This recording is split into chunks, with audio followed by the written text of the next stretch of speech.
Working as the Post and Courier's Clemson reporter, I get to cover some of the top teams in the nation. One of the things that makes my job really interesting is being able to be at the facility, talking to the players, getting to learn their stories. With a subscription to the Tiger Take, you'll not only get to read everything I write on postandcourier.com, but you'll also get the latest updates straight to your inbox. But more than that, you'll get insights that you won't find anywhere else.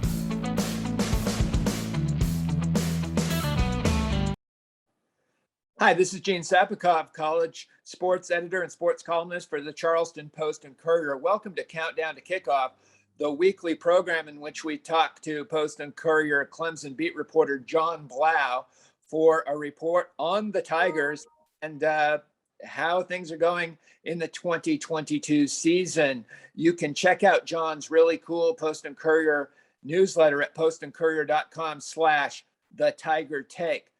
Jon, this is the weirdest statistic, I think, of the week going into this Clemson Wake Forest game at high noon in Truist Field in Winston-Salem, North Carolina. Believe it or not, this is the first time since 1950, yes, 1950, 72 seasons ago, that these two teams have met with both of them ranked. I find that pretty odd because Jim Grobe had some good Wake Forest teams. In fact, they won an ACC title. Dave Clawson has had some good teams, and Clemson has had some good teams, but evidently never at the same time. What are your initial thoughts going into this battle in Winston-Salem? Yeah, I mean, it's pretty much the first game, I would say, that Clemson's played an opponent that you are really worried they're going to beat them. I mean, going into Georgia Tech, it was more of a case of, is the score going to be close like it was last year? I mean, how is DJ Uyunglele going to look? How's the defense going to look? You didn't think they were going to lose to Furman or Louisiana Tech, but both of those games were kind of shaky in terms of how they played at certain portions of the game. But Wake Forest is a team, again, ranked, has that great veteran quarterback in Sam Hartman, has the ability to stress this defense, which has had some issues in the defending the pass. And again, it's Clemson gives you moments where you think this is a team that has potential to be a top 5 team, but at other times looks like they could easily lose to an opponent like Wake Forest. So I don't know. It's just interesting. Gene, what do you think?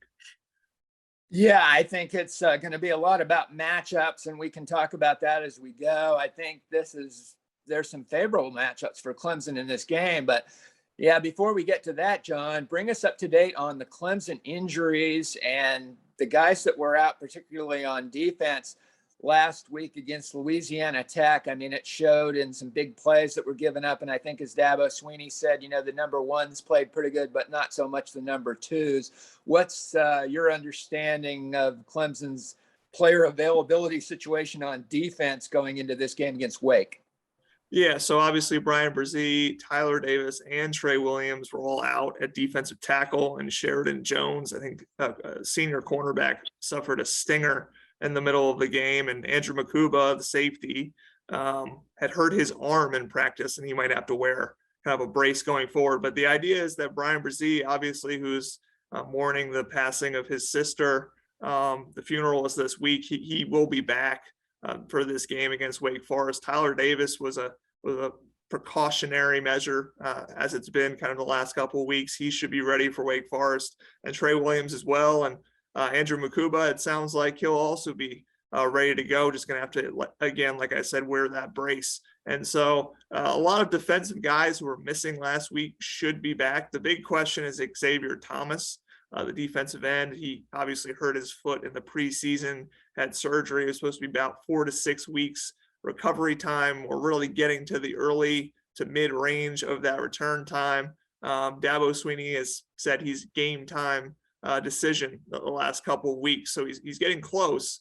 We don't know for sure if he will be back. So that'll be something to watch in pregame warmups. If Xavier Thomas is back, that gives them another edge rusher to really disrupt things for Wake Forest, especially with that slow mesh that they use. But if he isn't there, again, a lot of talent coming back on the defensive line, especially with Brzee and Davis. Again, you can check out Jon Blau's Post and Courier newsletter at postandcourier.com/the Tiger Take. Jon, One matchup that I think is just so favorable for Clemson is their run defense against Wake Forest's running game. It's interesting that Wake Forest lost its leading rusher from last year, Christian Beal-Smith, to South Carolina. He hasn't really gotten on the field much for the Gamecocks, but Wake Forest, even scoring 37 points against Liberty last week, 21 carries for just 26 yards. How do you see that playing out for Clemson against the Deacons?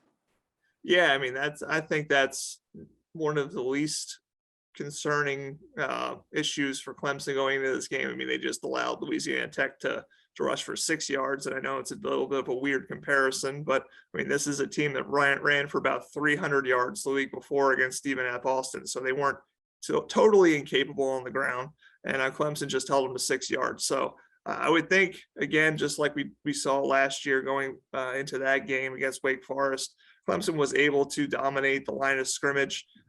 I would consider that probable. Again, it's just, again, the way that the secondary had some lapses, playing a lot of young players. Obviously, Sheridan Jones, like I said, was out, and Nate Wiggins as well, the sophomore.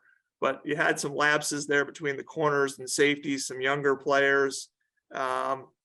Sam Hartman, again, is a guy who can exploit you through the air. So while I'm confident in Clemson's ability to stop Wake Forest's run game, it's I still wonder if a one-dimensional Wake Forest team could still cause some problems for Clemson. Yeah, you're right, John. Sam Hartman, a good quarterback, a technical precision passer, played really well at Oceanside Collegiate in Mount Pleasant. A smart guy. He's a Dean's List student, redshirt junior. His father's a doctor. His mother is very smart too. That's going to be a fun matchup. Speaking about matchups on the other side of the football, you've written, John, some really good pieces lately about Clemson's emerging young receivers. Talk about those guys, and do you think they're going to continue to make progress for the Tigers? Yeah, and another piece of news, obviously, yesterday we heard that Dakari Collins, the sophomore receiver, is gone, left the team, not gone into the transfer portal yet, because you can't do that because of the NCAA windows the way they are now, but is eventually going to go into the portal. So, yeah, Adam Randall obviously just came back from an ACL tear that he suffered April 1st. And so it was 169 days it only took him to get back from an ACL, which is incredible. I think Amari Rogers came back in 166 days, so just 3 days behind. But he's a big physical target, nicknamed Baby Julio after Julio Jones, 6'2", 230. He had one catch for 11 yards in that Louisiana Tech game, but he's a guy who seems to maybe have more of a role now that Dakari Collins is gone. Dakari was down the depth chart, but you would think that the main backup is definitely Adam Randall behind Joseph Ngata. And Antonio Williams is still listed as the backup to Brandon Spector in the slot, but he's a guy who's made big plays each of the last couple of games. Had a really nice touchdown grab from DJ Uyunglele, had another 38-yarder, just seems to have an ability to get open.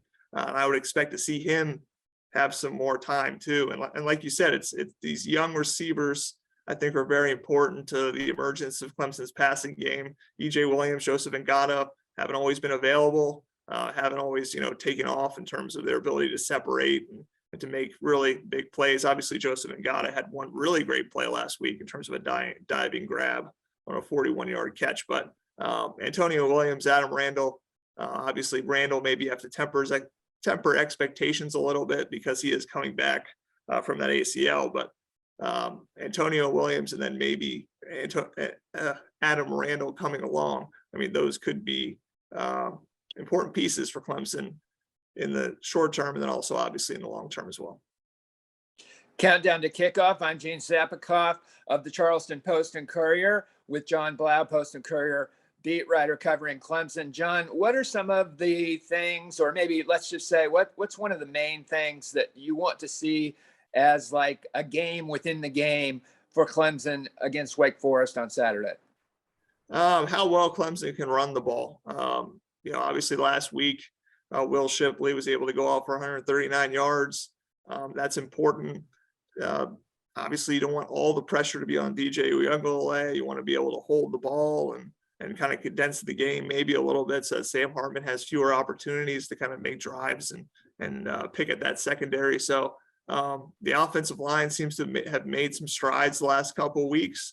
Blake Miller in particular, obviously a true freshman at right tackle. Walker Parks at right guard, who bumped down from right tackle, seemed to be making some strides in terms of, putting a hat on a hat. I know Dabo Swinney, again, has said that he wants to attack through the air. This needs to be a great passing team, but I guess I just believe going into ACC play, you have to be able to run the ball. You have to be able to, sustain drives. And if they're going to do that, it's going to have to be winning at the point of attack. Will Shipley, Kobe Pace, Phil Maffa making some big plays. So that'll be interesting to see how the running game functions against Wake Forest this week.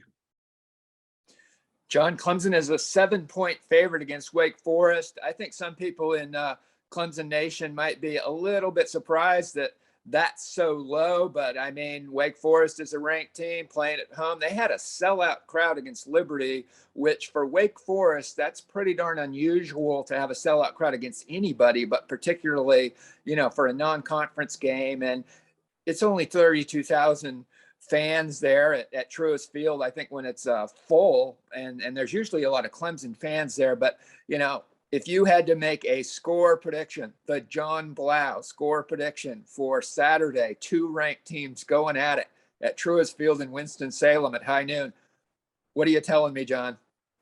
The least reliable score prediction you can probably ever hear. Let's say 31-24 Clemson. We'll go like just under that. Was it 7.5 points? So yeah, they just beat it. Yeah. How about that? Sounds pretty good, pretty safe, pretty conservative, and pretty likely. And that's why we have Jon Blau as the Post and Courier beat reporter and as a regular appearance on Countdown to Kickoff. Again, you can find John's newsletter and all sort of things from John, both on and off the field in that newsletter. It's very entertaining, trust me, at postandcourier.com/the Tiger Take. postandcourier.com/the Tiger Take. John, thanks for joining us. For Jon Blau, I'm Gene Sapakoff, Post and Courier sports columnist, and join us next week when we break down Clemson against the NC State Wolfpack.